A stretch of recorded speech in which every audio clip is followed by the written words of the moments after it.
안녕하세요. 오늘은 목요일입니다. 이제 수요일은 잘 가셨나요? 네. 날씨가 이제 좀 따뜻하다 보때 조금씩 이제 더워지네요. 이제. 네. 여러분들도 건강 조심하시고 이렇게 이럴 때일수록 또 환절기 때문에 또 감기 걸리기도 쉽고 코로나도 더 조심하셔야 되고 코로나 사태가 조금 진정 국면이긴 한데 아직은 좀 멀었네. 네. 이제 드디어 문 대통령하고 윤석열 단성자가 이제 만났어요. 그래서 얘기를 나누는 것 같은데 가장 이제 이렇게 오래 끈 것도 처음이네요. 벌써 이제 초판부터 이렇게 좀 살벌하게 나가는데 과연 이 앞으로 5년간이 어떻게 될지 참 귀추가 주목됩니다. 과연 뭐 극단적으로 해서 5년 완주할지도 지금 걱정이고, 왜냐하면 또 여러 가지 지금 이제 처가 문제라든지 이런 것도 있고 그래서 그것도 그렇고 하여튼 모든 면에서 지금 이 사회가 너무 갈등이 심합니다. 네, 그거를 뭐 항상 그랬죠. 뭐 대통령이 되고 나면 화합하겠다, 통합하겠다지만 여태까지 계속 실패했죠. 싸움만 부추기다 결국 끝나게 되는데 뭐 이번에 특별히 그렇게 좋게 할 거라는 어떤 징조도 보이지 않고, 또 더구나 당선인 자신이 굉장히 강골이기 때문에 자기 고집을 피우는 경향이 굉장히 강해요. 그러니까 좀 주장이 강하다는 거죠. 그런 경우에 과연 어떻게 될까요? 좀 화합형 문제가 좀. 근데 이제 문재인 대통령 같은 경우에도 사실은 그렇게 강골은 아니었어요.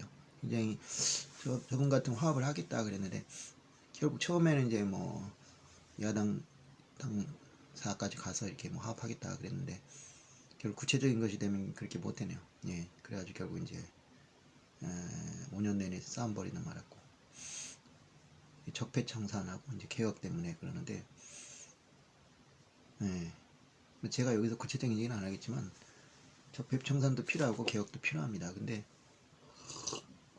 우리나라 대통령이 5년밖에 안 되잖아요. 그러니까 5년 내에 이걸 하려니까 굉장히 힘든 거죠. 이제 스웨덴의 타게 에렐란드 수상같이 20몇 년간을 집권을 해요. 근데 아무 문제가 없죠. 그 우리나라에도 이제 이 장기 집권에 대해서 조금 생각을 바꿔야 될 것 같아요. 그러니까 그 계속 할 수 있도록 해주면 어떨까. 그래가지고 23년 동안 개혁을 하니까 이제 철저히 개혁을 할 수 있었죠. 예. 이제 그런 좀 제도적 장치를 마련해야 될 것 같아요. 장기 집권이 돼도 좋으니까 개혁해야 될 건 개혁하고 그래야 되는데 이제 5년 만에 끝내려고 하잖아요. 그러니까 너무 이제 서둘 수밖에 없죠. 예.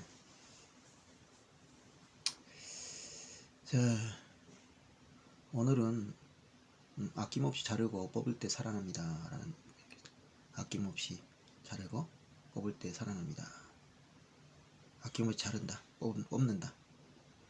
뭘 뽑냐? 뭘 자르냐? 좀 살벌하게 들리는데요. 이제 우리가 살면서 이렇게 실수를 많이 해요. 잘못을 많이 하고. 뭐 인간이니까 어쩔 수 없죠. 네, 그렇죠. 자, 그런데 그 실수나 잘못에 대해서 우리가 어떤 대처를 해야 되냐. 네, 그런 생각을 할 수 있는 거죠. 실수나 잘못이 무조건 나쁜 건 아닙니다. 거꾸로 얘기해서 아무것도 안 하면 실수나 잘못은 안 하지만 그것이 오히려 문제가 될 수 있는 거죠. 그래서 이제 실수나 잘못을 하면서 우리가 아이가 이제 이렇게 걸어가면서 아장아장 걷지 않으니까 그러다가 쓰러지고 또 그러다 쓰러지고, 그래서 결국 이제 몇 번에 넘어지고 그런 걸 통해서 아이가 걸어갈 수 있고 뭐 이런 식의 하죠. 그렇다고 해서 아이에게 한 번에 서라, 한 번에 걸어가라 이러면 이건 문제가 되는 거죠. 또 그럴 수도 없고 이제 그런 문제. 그리고 또 살면서 또 여러 가지 또 이렇게 좀 실수 많이 하지 않습니까? 생각해보면 내가 그때 왜 그랬나 하는 이제 어떤 자괴감이 빠질 때도 있어요. 그 생각하면 또 얼굴이 시뻘게 있어요. 남 볼까 두려울 정도로 부끄럽게 창피를 당하기도 하고, 아니면 남은 못 봤지만 내가 그 순간에 누가 많이 봤다고 얼마나 창피했을까 하는 아찔한 순간도 있고요. 그러니까 실수나 잘못 자체를 무조건 나쁘다고 볼 수는 없어요. 사람이 실수 안 하고 할 수 없고 잘못 안 하고 살 수 없고, 문제는 그것을 이제 어떻게 극복하고 나가느냐, 그것이 이제 문제죠.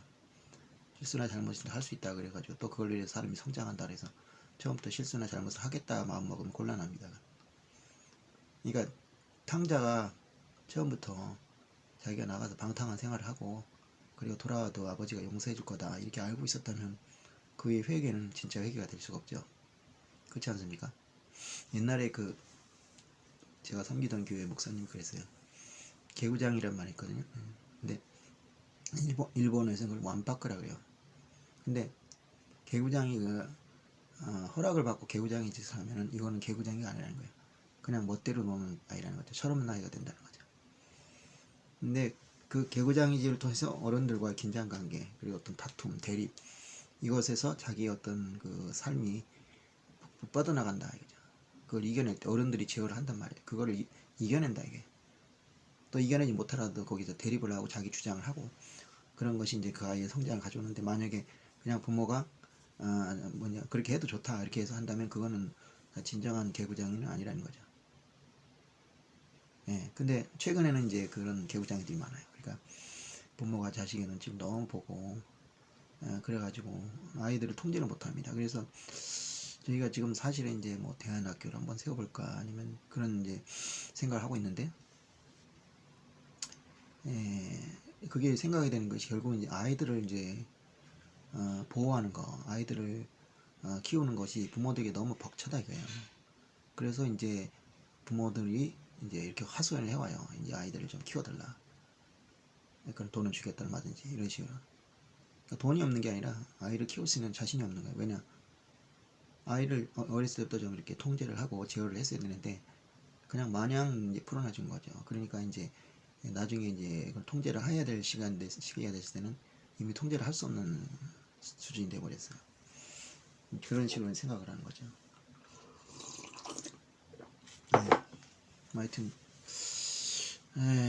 그래서 이제 오늘은 이제 마태복음 5장 29절에 30절 말씀, 이 실족한다는 얘기, 그것에 중심으로 이제 이야기를 해볼까 합니다. 그러니까 그 마태복음 5장 29절 여기에 이제 아주 살벌한 얘기가 나오죠. 뭐 한번 읽어볼게요. 만일 네 오른눈이 너를 시족하게 하거든 빼어버려라. 네 백체 중에 하나가 없어지고 온몸이 지옥에 던져지지 않는 것이 유익하며, 또한 만일 내 오른손이 너를 시족하게 하거든 찍어내버리라. 내 백체 중에 하나가 없어지고 온몸이 지옥에 던져지지 않는 것이 유익하리라. 그러니까 눈이나 손이 없어서 없는 상태에서 천국에 가는 게 멀쩡한 채를 지옥 가는 것보다 낫지 않겠냐. 그러니까 네 눈이 잘못하면 뽑아버리고, 네 오른손이 잘못하면 그냥 잘라버려라. 이게 참 살벌하네요. 근데 이 앞에 무슨 말이 나오냐면, 음욕을 품고 여자를 바라본다면 너는 이미 간음죄를 진 것이다 이렇게 돼 있어요. 이게 사람들을 아주 죽이는 거죠. 그냥. 간음이라는 걸 실제적으로 안 할 수는 있어요. 그러니까 이제 이성과 만나서 간음을 안 하고 살 수 있는 것은 뭐 생각보다 어렵지는 않습니다. 그냥 안 하면 되는 거예요. 그건 내가 행동을 하지 않았는데, 물론 이제 그런 유혹이 들어왔을 때 그걸 이길 수 있냐 문제가 있지만은, 그렇게 하는 거는 그래도 뭐 그런 대로 확고하게 할 수 있어요. 또 실제로 그렇게 안 하고 사는 사람도 많을 겁니다. 근데 문제는 마음속에서 이제 음란한 생각이 나는 것을 완전히 제어하기는 쉽지 않다는 거죠. 저는 남자들만 그런 줄 알았더니 여자도 제법 그런 것 같더라고요. 얘기를 들어보니까. 그게 놀랬어요. 이 여자들도 저렇게 마음속에서 그런 음란한 생각을 하는구나. 항상 그 남자들만 그런 건 줄 알았는데, 근데 어쨌든 뭐 여자든 남자 상관없는데 그런 생각이 떠오르는 거를 억제하기는 쉽지 않거든요. 그거를 어떻게 해야 되냐 이런 생각이 드는 거죠. 근데 뭐 제 개인적으로 그렇습니다. 뭐냐면 그 말씀을 그자 그대로 받아들인다기보다도 이런 거죠. 이제 사람을 죽여도 의도를 가지고 죽였냐 아니면 실수로 죽였냐에 따라 다르거든요. 성경에 나와 있어요. 내가 실수로, 예를 들면 내가 도끼자루를 휘둘렀는데 도끼날이 빠져버렸어요. 그래서 그 도끼자루가 사람한테 날아가서 그 사람이 맞아 죽었어요. 그러면 그 사람은 무죄입니다.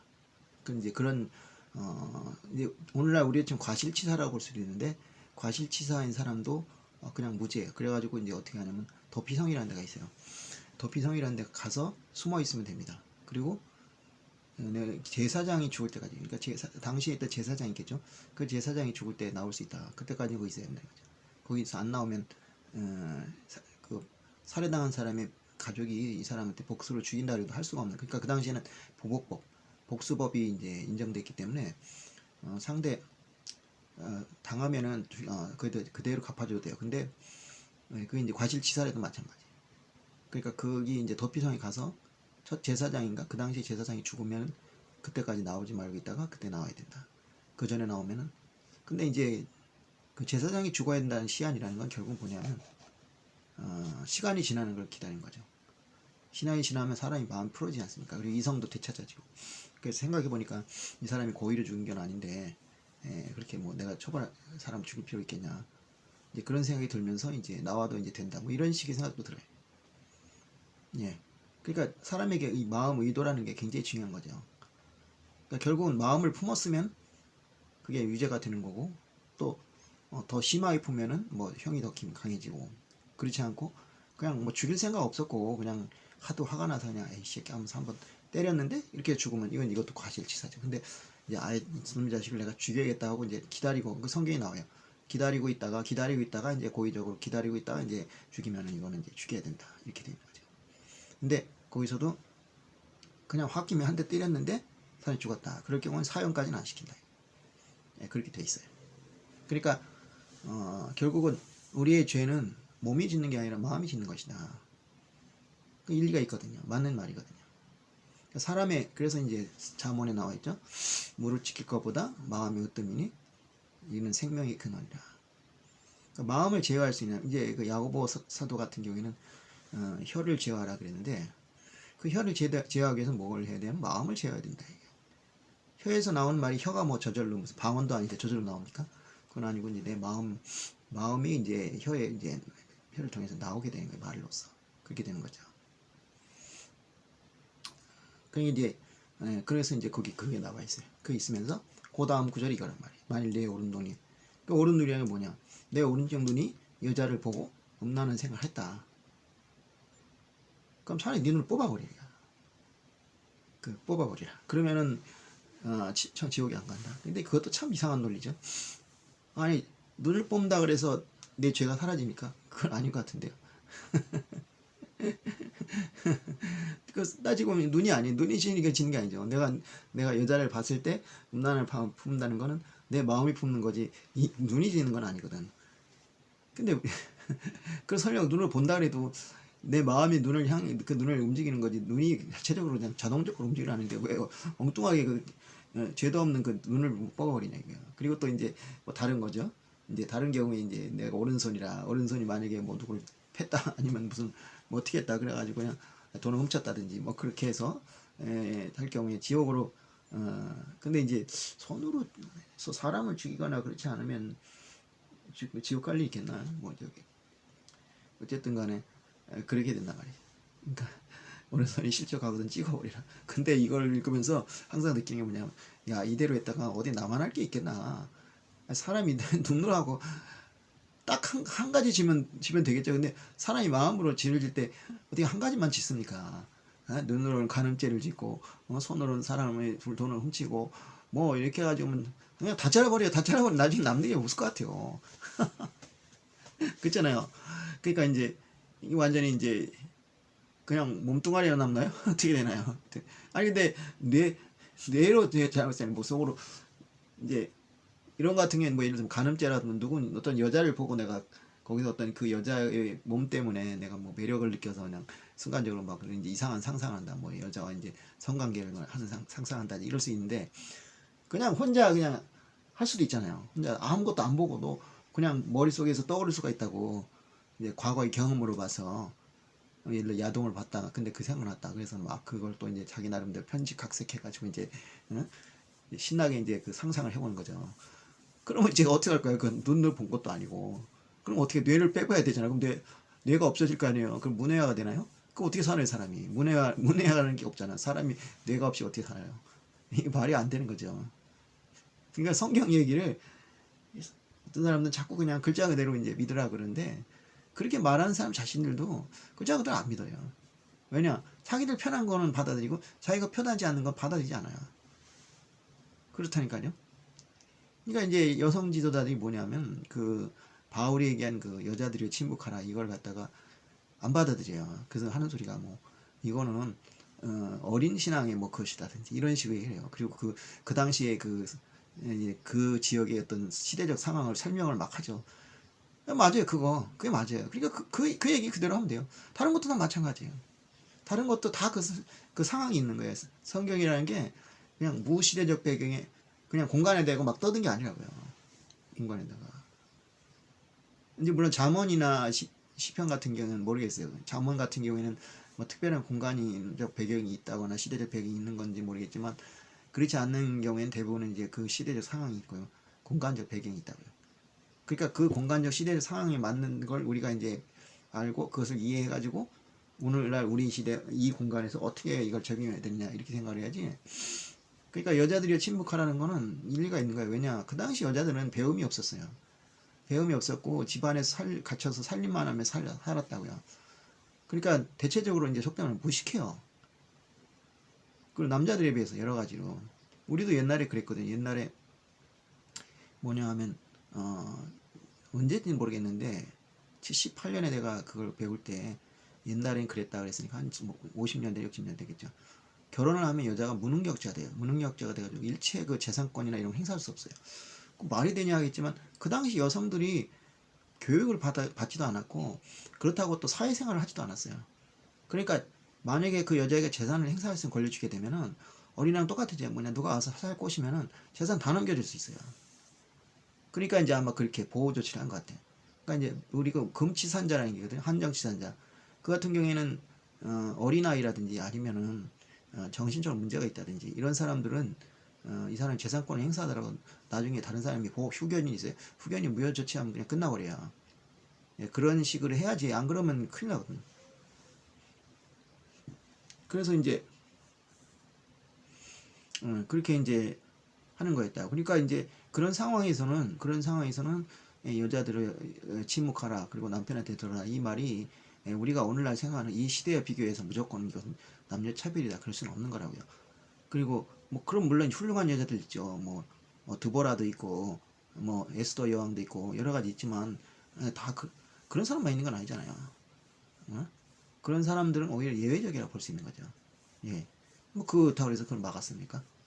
그건 차별이 아니라 그 당시에 내가 보기에는 상황에서 어쩔 수가 없어요. 우리가 조선시대도 마찬가지 암탉이 울면 집안이 망한다 그렇게 생각할 때도 그걸 그렇게 차별적으로만 볼 것이 아니라 그 당시에 물론 이제 그 억압제 구조가 문제죠. 이제 집에서 뭐 공부를 하나 뭐 배우기를 하나 글자를 외우나 아무것도 모르는 상태에서 살림만 하는 사람들이 말을 하게 되면 어떤 얘기를 할 것인가 그런 생각을 할 수 있는 거예요. 그러니까 사대부들은 뭐 그 암탉이 울면 집안이 망한다가 무슨 서민의 이야기였습니까?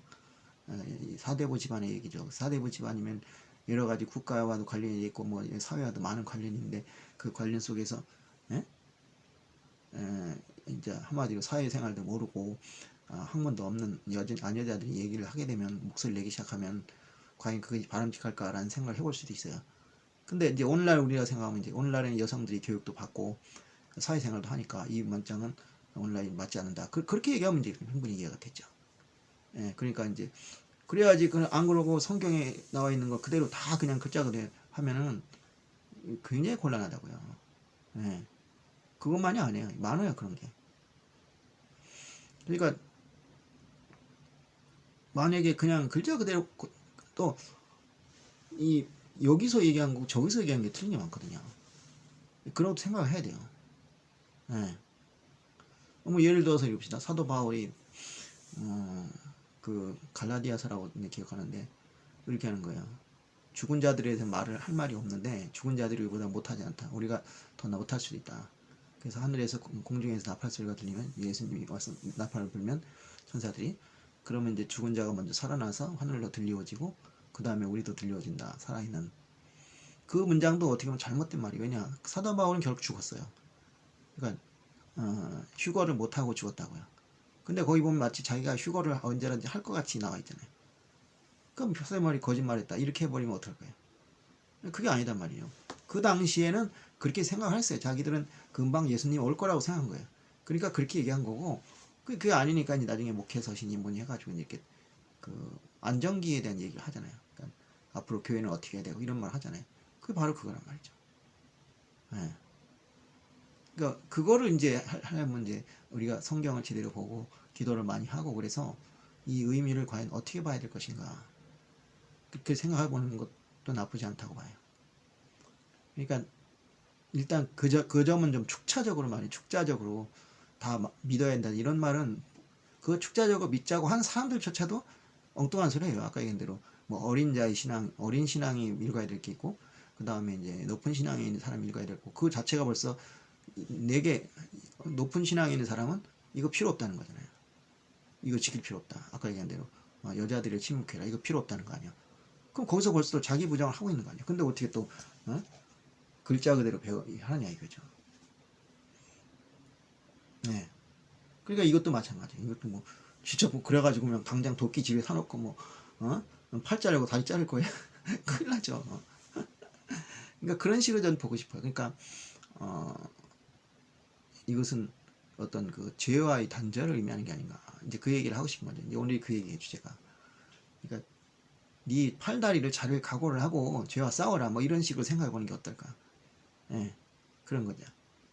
여러분 이제 예전에 이제 아폴로 우주선 뭐 이제 젊은 분들은 잘 모르겠지만 우리 세대 때는 그거 열광을 했죠. 아폴로 11호가 이제 그 루이 암스트롱이 이제 딱 가가지고 이제 어? 발을 딱 내디면서 이제 하는 소리. 이 한 발은 나에게는 작은 발이 한 발이지만 인류에게는 위대한 한 발일 것이다 하는 그 굉장히 멋있는 얘기를 해가지고 사람들을 감동시켰죠. 그래가지고 실제로 그랬고 그러고 나서 이제 아폴로 11호, 12호, 3.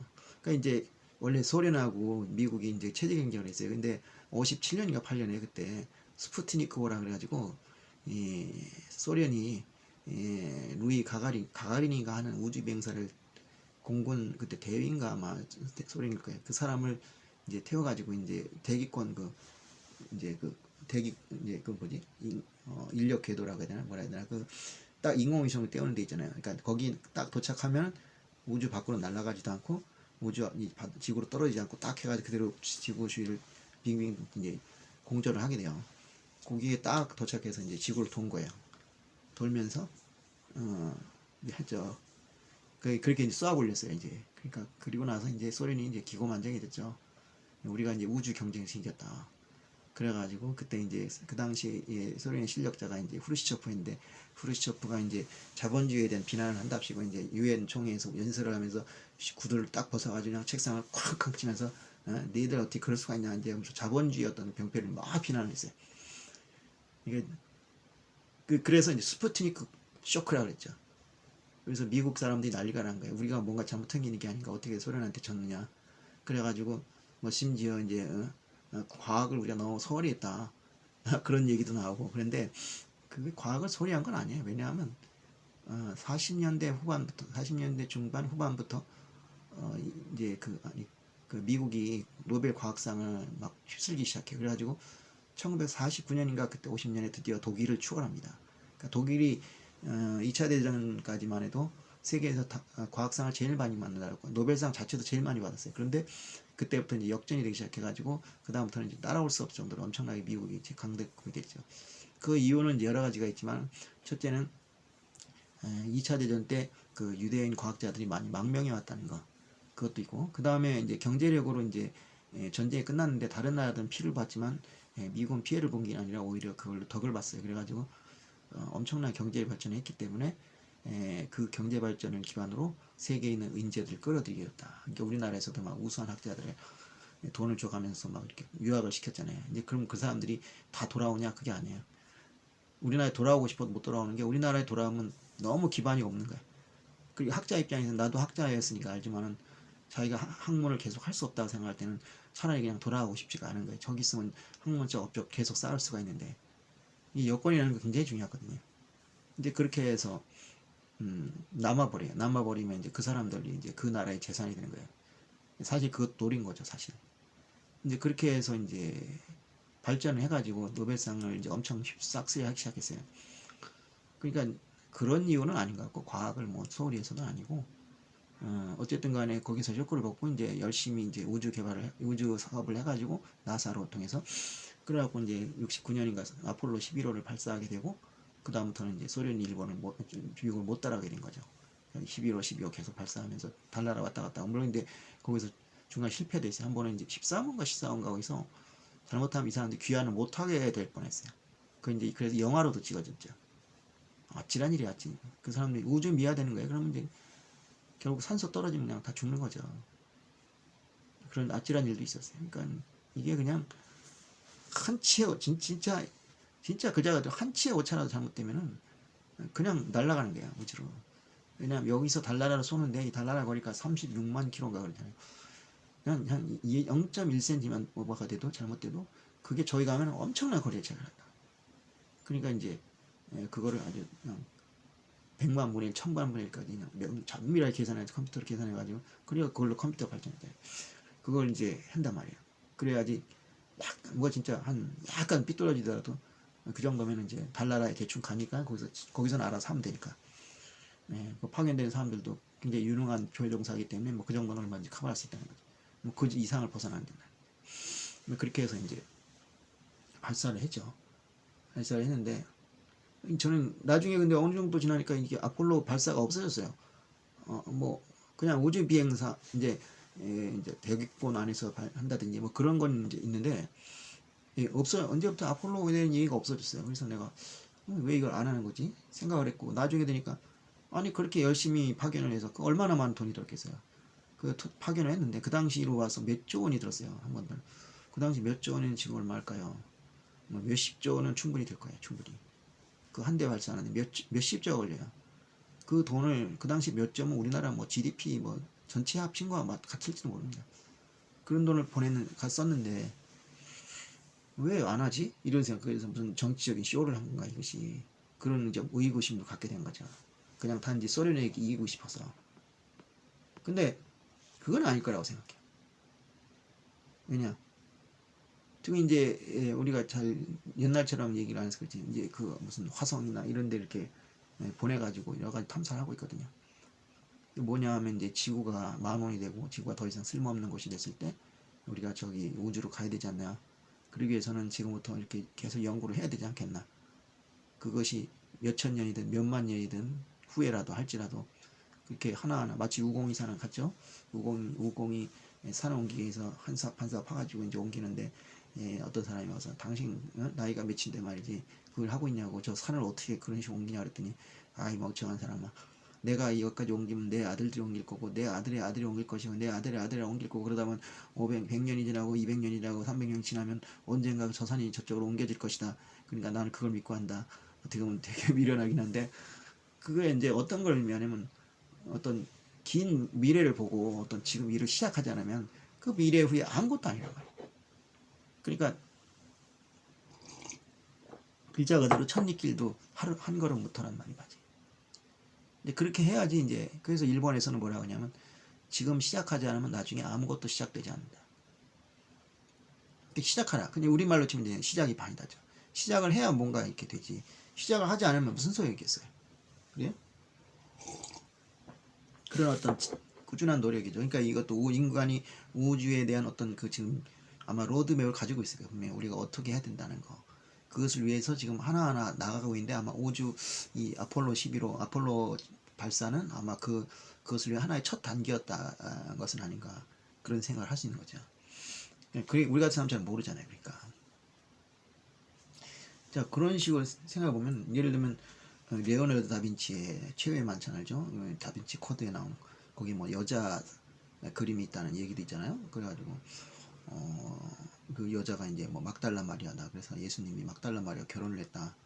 이렇게 되면 이제 이 성경 전체가 이제 박살이 나는 거죠. 이제 그런 그 그림인데 그 그림이나 아니면 이제 미켈란젤로의 그 천지창조 그 있잖아요. 이거 이렇게 그 남자 둘이 바라보면서 손가락을 딱 서로 이렇게 하면서 그게 이제 아마 천지창조. 그리고 이제 라파엘로가 그린 아카데미 학당, 아테네 학당. 그 알아요. 유명한 그 아세요? 책인데 이제 뭐 책이나 이런 데 이렇게 나와 있잖아요. 그래가지고 그 플라톤이 하늘을 가리키고 있고 아리스토텔레스가 딱 이렇게 중형 가운데를 이렇게 가리켜요. 그래서 그러니까 플라톤은 이데아론, 이상론, 그리고 아리스토텔레스는 중형론 이렇게 가리치죠. 그런 식의 어떤 그 여러 가지 그 안에는 이제 여러 가지 수학자라든지 유명한 사람들 이제 그림도 있죠. 그래가지고 각자 거기서 이제 학문을 연구하는 모습을 재밌게 그려놨는데 그것도 그냥 그림 도화지다 그린 게 아니에요. 천장에다가 성당 천장에다 그렸으니까 엄청난 작업이죠. 미켈란젤로 이것도 그렇고 저기 레오넬 다빈치도 그렇고 그러니까 얼마나 오랜 세월이 아마 몇 달은 고사하고 몇 년 걸렸을지 몰라요. 그 그림도 처음에는 다 퍼즐 조각 맞추지 한 적 한 적 해가지고 그렸겠죠. 그러니까 나폴로 11호의 파괴는 그런 그 퍼즐 조각이 하나였기 때문에 우리가 보기엔 잘 모르겠지만 그것이 이제 미래의 어떤 큰 그림을 완성시키는 하나의 조각이 되어 있죠. 근데 이제 뭐 어쩌면 모르겠지만 뭐 미켈란젤로나 레오나르도 다빈치가 이렇게 실패를 했는지 모르겠지만 우리가 그림을 그리든 뭘 그리든 이렇게 실수를 하면 지우기도 하고 그래요. 근데 그런 걸 통해서 우리가 이제 성장을 하게 되죠. 그러니까 실수하시지 않는 하나님이란 노래가 있는데 반대로 인간은 실수투성이. 그러니까 실수하지 않은 하나님이 빛나는 것은 우리가 인간이 실수하기 때문이죠. 네, 그렇잖아요. 그러니까 이제 우리가 실수하는데 하나님이 실수 안 하신다. 얼마나 위대하신 분이냐. 이런 이제 나오는 거예요. 근데 이제 동물은 어떠냐면 동물은 실수를 안 할 줄 몰라요. 근데 동물은 실수할 수 있는 능력이 없어요. 왜냐? 실수라는 것은 뭔가 새로운 거, 익숙치 않은 거, 지금까지 반복해서 온 것을 하지 않고 다른 길을 찾을 때 주로 실수가 나오죠. 잘못이 나오죠. 뭐 예를 들어서 오늘 맨날 이 길을 갔는데 이제 오늘 좀 이쪽으로 가보자 생각한다든지 그렇게 될 때 이제 실수가 자주 많이 나와요. 그러니까 사람이 이제 그 하나님의 형상을 닮았다고 하지만은 하나님의 형상이라 닮았다고 하지만 그대로는 아니기 때문에 어떤 결과가 나오냐? 그 하나님처럼 하나님 형상 닮았기 때문에 뭔가 해보려고 자꾸 그래요. 아무것도 안 해요. 동물처럼 그냥 맨날 살던 대로 살면 실수도 하죠. 근데 그렇게 한단 말이에요. 그런데 하나님처럼 만들었지만 하나님처럼 완벽하잖아요. 그리고 또 게다가 이제 선악과를 따먹었어요. 선악과를 따먹은 것 자체도 실수죠. 하나님 같으면 저는 절대로 선악과 따먹지 않죠. 동물도 안 따먹어. 동물한테 너 이거 하지 마. 그러면 그 교육이 되면 그대로 하지. 동물이 그걸 갖다가 이걸 혹시 따먹으면 뭐가 좋은 일 있을까? 이렇게 하진 절대 않을 거예요. 네.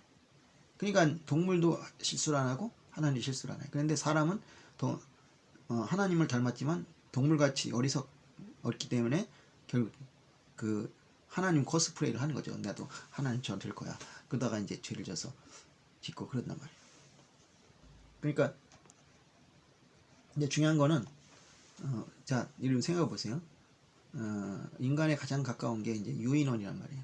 근데 유인원하고 사람은 게임이 안 돼요. 원숭이가 지은 집 봤어요? 원숭이가 만든 자동차 있어요? 없잖아요. 그러니까 사람은 원숭이보다 훨씬 위대하게 살고 있는 거죠. 그건 뭐냐? 그 많은 실수를 실수를 거듭하면서도 그것을 이루려고 하는 그 욕망, 하나님처럼 되고 싶은 욕망이기 때문이죠. 사람의 욕망을 이렇게 있잖아요. 무조건 비난할 건 아니에요, 절대. 그런 욕망이 없으면은 사람의 발전이 없습니다. 교회에서도 자꾸 이제 사람 욕심을 비난하는데 그 교회 욕심이 잘못되게 해서 나가서 그렇지 사실은 욕심 자체는 그리 나쁘다고 할 수만은 없는 거예요. 예, 아니 오히려 바람직하죠. 좀 선한 욕심이 필요해요. 그러니까 신앙생활도 여러분 좀 욕심을 가지세요.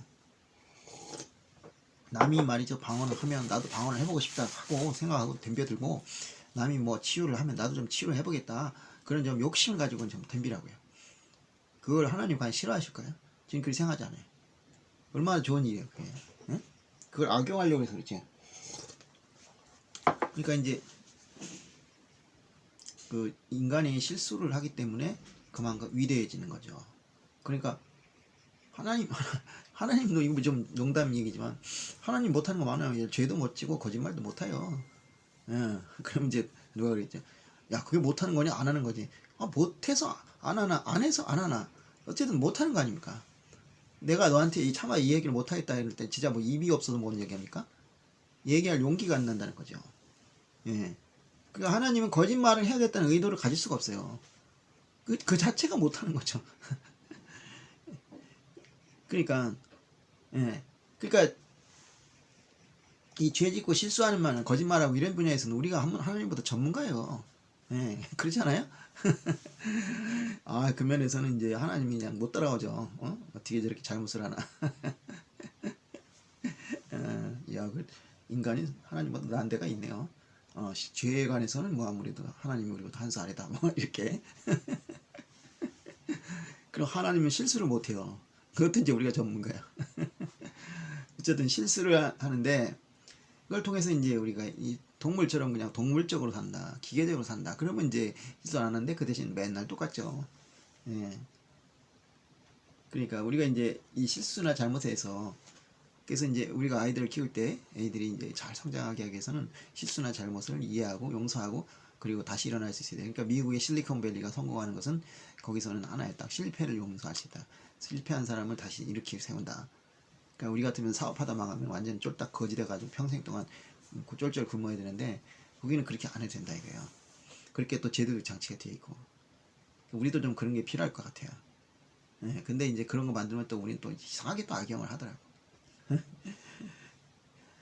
예, 뭐 그러니까 저 이런 말 했다고 또 저 불경죄로 지옥에 쳐넣지 마시고 하나님 그냥 그 인간의 실수 그 문제를 하기 위해서 재밌게 한 얘기니까 뭐 너무 불키지 마십시오 하나님. 근데 이제 실수가 때로는 엄청난 결과를 가져올 수 있어요. 그러니까 이제 나폴레옹하고 이제 히틀러라는 사람인데 이 사람은 이제 말하자면 인류가 범한 실수를 하나 볼 수 있는 거죠. 예. 그러니까 둘 다 황제가 되거나 황제에 가까운 그 지위를 가지고 있었어요. 그리고 그들이 꿈꾼 것은 뭐냐? 바로 로마 제국의 부활이죠. 그러니까 유럽이라는 곳이 재밌는 게 로마 제국이 형성됐어요. 이제 이게 그 중국하고 같은 겁니다. 중국이 있죠. 이제 이 중동 지역이 있죠. 그리고 인도 그리고 이 동아시아에 있는 중국. 그 중에서 이제 중국하고 인도하고 중동하고 에집트하고 들어가 있죠. 이제 문명의 중심지였다. 세계 문명의 발상지였다.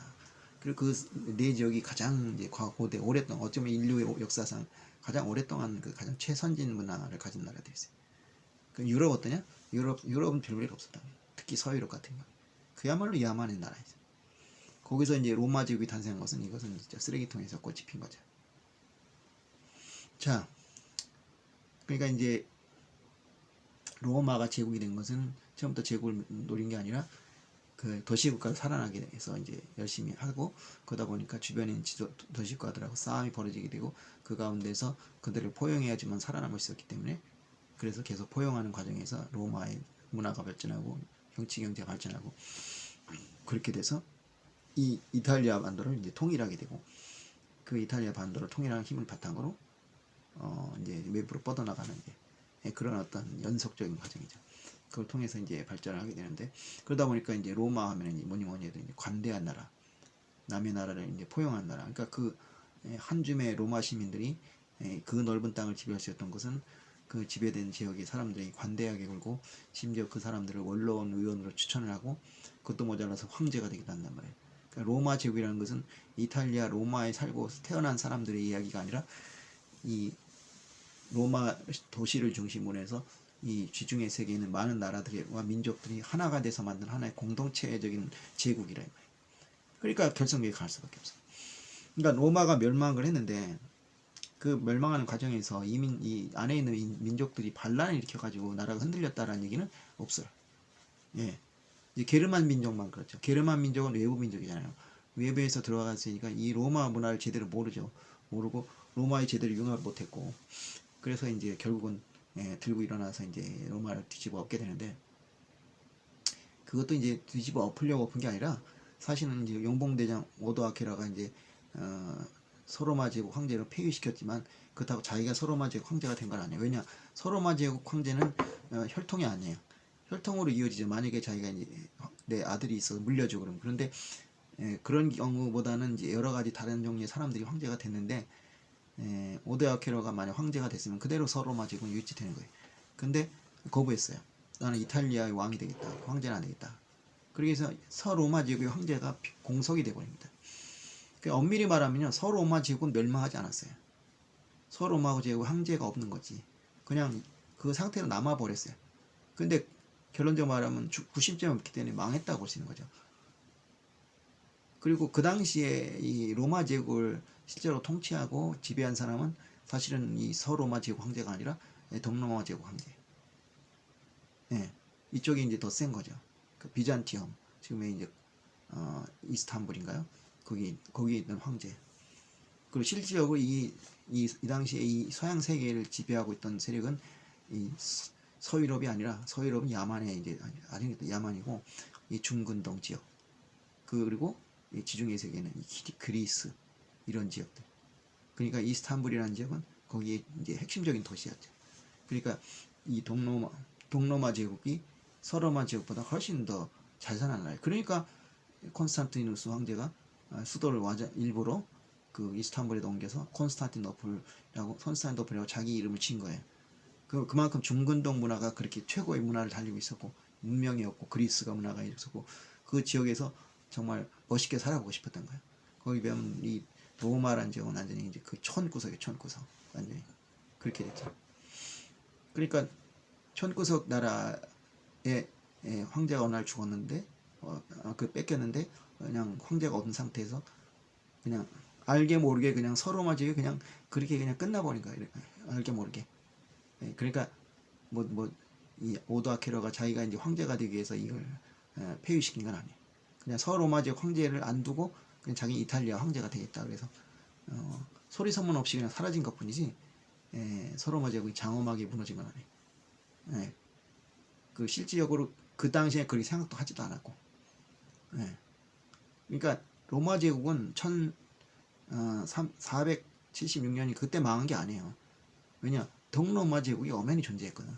동로마 제국이 엄연히 존재했기 때문에 이게 망한 게 아니에요. 근데 우리가 이제 서양 특히 이제 서유럽 중심의 사관에 얽매여 가지고 이 서로마 지역의 멸망이 이고 로마 지역의 멸망이라는 이런 착각에 빠져 있는 거죠. 절대 아니거든. 동로마 제국이라는 이름으로 동로마 제국이라고 하기도 그냥 로마 제국으로 계속 남아 있었던 거예요. 그거를 우리가 있잖아요. 제대로 알아야 돼요. 그러니까 우리가 서양 살아갈 때 이 서유럽이 이렇게 지금 세계를 지배하고 있으니까 옛날 고리짝에도 그렇게 하고 있어. 나 천만에요. 완전 야만이에요. 이쪽은. 그야말로 최고의 중심이 어디냐? 지금과는 달리 동유럽, 그 다음에 중근동, 그리고 이집트, 이 지역이 이제 최고의 그 문명을 자랑하는 지역이죠. 그러니까 동로마 제국에는 봉건 제도 같은 거 안 들어오고 계속 제국의 형태로 계속 있었죠. 거기를 이제 누가 차지하느냐에 따라서 이제 오스만 투르크도 되고 뭐 이런 여러 제국이 오스만 투르크가 제일 오래되지만 그렇게 이제 그 지역을 지배하게 되고 그리고 그 지역의 문명이 훨씬 발전한 거니까 오스만 투르크라는 나라는 그러니까 셀주크 투르크 같은 경우도 못 이기잖아요. 십자가는 못 이기잖아요. 문명적으로 뒤떨어지거든. 그래가지고 이제 세계사교에 나오죠. 그래서 이제 서양이 충격을 받고 르네상스하고 종교개혁을 하게 됐다. 뭐 이런 이제 교과서 나오잖아요. 그걸 그대로 받아들여야 돼요. 우리가 생각하는 서유럽 자꾸 생각하면 안 된다. 그러니까 이제 그 서로마 제국이 멸망하고 나서 사라지면서 교황이 중심이 돼서 이 하도 어지러워지니까 이제 신춘 전국 시대가 돼버린 거죠. 게르만 지역들끼리 싸우고 또 게르만 민족 밑에 원래 살던 연주민도 있고 그러니까 이걸 뭐 좀 잡아줄 지게다 제국이 필요하다 그래서 이제 로마 지역의 부활을 꿈꿔야 되는데 그래서 이제 신성 로마 제국이라는 게 생긴 거죠. 근데 신성 로마 이제 그 여러 가지 과정을 거쳐서 신성 로마 제국이라는 게 실제로 로마 제국처럼 전체를 지배할 수 있는 힘은 없는 거고 그래도 그 상징적으로만 존재하니까는 좀 안정 가져왔다 그런 의미에서 의미는 있는데 어쨌든 신성 로마 제국이 있었고 그 신성 로마 제국 다음에 비스마르크가 세운 소위 그 독일 제국이 있었죠. 그리고 독일 제국에 멸망하고 문 닫고 이제 그 다음에 다시 히틀러의 이제 제3제국이 생겨죠. 그들이 생각하는 것은 비스마르크 제국 또는 신성 로마 제국의 부활인데 그것은 곧 로마 제국의 부활이라고 할 수 있어요. 나폴레옹도 마찬가지. 나폴레옹도 자기가 유럽을 지배하는 황제가 되겠다. 그래서 황제 즉위하게 되는데 그것이 바로 로마 제국의 황제 또는 신성 로마 제국 황제 어떤 그런 유럽 전체를 아우르는 그 황제가 되겠다는 꿈을 가지게 되는 거죠. 그것이 이제 나중에 이제 2차 대전 끝나고 EC가 되고 그 다음에 EU가 되고 이렇게 해가지고 오늘날에 이제 유럽 연합을 결성하게 되는 겁니다. 그러니까 중국의 경우에는 고대 지역은 한나라 멸망하고 그게 다시 부활할 수 있었어요. 왜냐하면 동일한 지역에 동일한 민족이 중심이 됐기 때문에 비교적 이것이 확산이 안 되고 단결이 잘 돼서 바로 부활이 돼서 수나라, 당나라, 그 다음에 뭐 송나라 이런 식으로 계속 이제 그 통일 제국을 이뤘죠. 근데 유럽은 워낙 민족이 다양하고 또 그 민족 간의 힘의 균형이 이렇게 팽팽했기 때문에 이제 중국 같은 경우는 이 한족, 화이족이 워낙 규모가 크니까 그 한족을 중심으로 나라가 통합이 됐는데 여기는 그게 어려웠어요. 그러니까 계속 나라가 갈라지고 그래서 서로 춘추 전국 시대를 쉽게 해서 계속 유지된 거예요. 근데 그것이 이제 오히려 발전이 됐죠. 왜냐하면 서로 싸우고 다투는 중에서 국력이 발전하니까 대외적으로 뻗어나가서 서양이 이제 제국주의 국가로 발전하게 된 거죠. 예. 이제 이렇게 했는데 결국 이제 실패하고 그들이 남긴 유산이 바로 이유가 아닌가. 그러니까 물론 그 사람들뿐이 아니지만 많은 사람들 이제 이 사람들이 아주 상징적으로 볼 때 유럽을 통합시켜 가지고 자기들 제국을 세우겠다. 이것은 바로 유럽 통합의 길을 냈고 또 특별히 2차 대전이 끝나고 나서 이제 처칠이 이제 연설을 해요. 유럽이 이대로 그냥 있으면 안 된다. 이 유럽이 하나가 된다. 안 그러면 계속 앞으로 싸울 것이다. 그래서 실제로 그런지 몰라죠. 70년 동안 유럽에서 특별한 전쟁은 없었어요. 한 번도. 그렇게 전쟁이 많던 곳에서. 한번 생각해보세요. 19세기, 20세기 초에 유럽에 얼마나 많은 전쟁이 있었는가. 그 전도 마찬가지고. 근데 지금 70몇 년 동안 유럽 내에서 전쟁이라고는 이제 뭐냐, 유고 내전 딱 하나 있었어요. 그 외에는 거의 없다고 봐야 돼요. 그 왜 그러냐? 하나된 유럽이 생긴 거죠. 특히 이제 동서가 냉전이 되면서 동쪽에는 나토 그리고 EC 그리고 저쪽에서는 뭐 바르샤바 조약기구 그렇게 해가지고 서로 대치하는 가운데서 동유럽과 서유럽이 이제 각각 단결을 하게 되고 그리고 이제 냉전이 끝나니까 그것이 합쳐져서 EU라 그래가지고 이제 하나의 그 연합체가 형성이 된 것은 이 2차 대전 때 큰 비극이 너무나 컸기 때문에 우리가 이 계속 언제까지 이 싸움을 계속 해야 되는가. 1차 대전 때도 지겨웠는데 또 2차 대전이 지겹고 생각해보니까 너무 오랫동안 전쟁을 해왔다. 왜냐 너무 서로 분리되어 있기 때문에. 그러니까 우리가 과거 로마 제국 팍스 로마나 있지 않냐. 그 시대를 한번 돌아보자. 그래서 만든 게 이제 유럽 연합이라고 했기 때문에 결국 이 두 사람의 역할이 매우 크다고 볼 수 있는 거죠. 아이러니하게도. 그러니까 그 자체는 별로 바람직하지 않은데 그 사람들이 피바람을 일으켰으니까. 그렇지만 그들의 어떤 잘못된 행동, 그 야망, 편향된 생각과 이념과 그 야망 때문에 결국 이 유럽이 통합을 하게 되었으니까 그것도 일종의 뭐냐면 우리가 이제 요새 통합, 화합을 중요하지만 그 통합, 화합을 위해서는 어떻게 보면 좀 많이 싸워야 돼요. 싸워서 서로 의견 차이를 확실히 내고 그래서 이제 그 의견 차이를 좁혀가야지 그냥 이래도 그만 저래도 그만 해가지고 진정한 통합을 이룰 수가 없단 말이에요. 근데 유럽은 그 과정을 거쳤어요.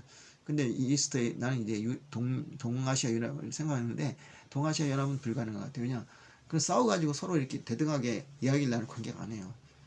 그래서 아마 이제 힘든 것 같은데 어쨌든 그래서 이제 EU가 탄생을 한 겁니다. 그러니까 이 역사 인류의 실수가 결과적으로 위대했다. 그 많은 전쟁을 통해서. 그래서 이제 그 벤 허란 영화 있죠. 벤 허란 영화에 보면은 몬티오 빌라도르 역할로 나온 사람이 있어요. 그 사람이 이제 베너 앞에서 뭐라냐.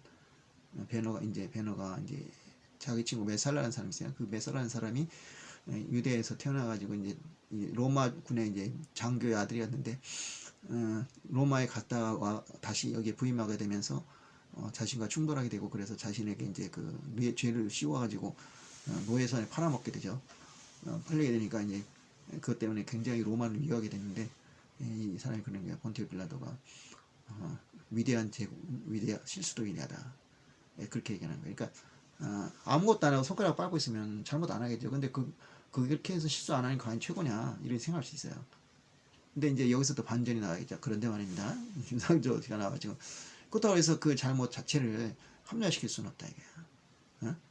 잘못은 잘못이지 잘못이 아닐 수는 없어요. 그러니까 나폴레옹이든 히틀러든 엄청나게 많은 사람을 죽였습니다. 특히 히틀러 같은 경우는 뭐 유대인 600만 명을 죽였죠. 그런 것을 결과적으로 좋았기 때문에 이것은 괜찮았다. 이렇게 설명을 하면 안 되는 거예요. 그러니까 세조가 단종의 왕위를 찬탈한 것이 결과적으로 세조가 정치를 잘했기 때문에 좋았다? 이건 아니라는 거죠. 예. 그러니까 찬탈해서 더 똑똑한 세조가 나라를 다스렸기 때문에 잘됐다. 이거는 괜찮지만 그렇기 때문에 이것이 합리화된다. 이건 별로 바람직했다. 그거는 아니라고 생각합니다. 예. 그러니까 히틀러나 나폴레옹의 공과는 분명히 얘기해야 되고 그들이 가졌던 야망, 잘못된 야망이 인류에 특히 히틀러 같은 경우에는 600만의 유대인을 죽였다. 이거 자체는 분명히 엄격한 평가를 받아야 돼요. 그런 것이지 그걸 가지고 이제 그러니까 됐다, 좋다 이런 식으로 얘기하는 사람들이 있어요. 뭐 네오나치도 있고 여러 가지 있는데 그건 말이 안 된다는 거죠. 그러니까 아까 얘기한 대로 잘못을 일부러 해가지고 어떤 위대한 업적을 남기는 게 아니라 잘못을 했는데 그것이 위대한 업적이 된 것뿐이에요. 그러니까 그걸 순서를 바꾸시면 안 돼. 그래야 아까 얘기한 대로 개구장이가 철없이 구는데 그걸 허락받고 개구장이를 노사하면 그 아이에게는 아무런 성장도 안 돼요. 근데 막 부모 싸우고 막 다투고 대립하고 하면서 내가 이걸 이겨야겠다 그래서 막 거기서 고민을 하고 그런 과정을 거친 아이가 성숙을 하잖아요. 그 면에서의 그 개구장 의미가 있다는 거죠. 그런 식으로 이제 좀 구분을 하셔야 되지 않을까. 탕자의 경우도 마찬가지고. 근데 지금 어떻게 되냐? 개구장이도 그렇고 탕자도 그렇고 너무 인정받고 그 짓을 한단 말이에요. 그러니까 성장이 안 돼요. 예. 오늘 얘기하고 얘기를 해봅시다. 그러니까 잘못을 할 때마다 신체를 자르라? 그건 말이 안 되네. 그렇게 되면 진짜 다 잘라지죠. 그리고 어떻게 누가 잘라요? 그건 솔직히 해서. 이제 그걸 그냥 그렇게 볼 게 아니라 이걸 갖다가 이제 뭐냐면 아까도 말씀드렸지만 신체를 자를 각오를 하며 할 정도로 그 죄를 멀리하라 이렇게 생각하는 거죠. 그러니까 철두철미하게 하는 것을 그냥 잘라버린다. 우리도 그러잖아요. 뭐 인간관계가 저 사람 뭐 영 마음에 안 들어 그럴 땐 잘라버리자. 이렇게 하잖아요. 그것처럼 제 아까 얘기한 대로 실수와 잘못이 사람을 성장시킬지언정 그 실수와 잘못을 인정하고 그러면 안 되는 거예요. 그러니까 그걸 인정하지 않으려면 어떡하냐?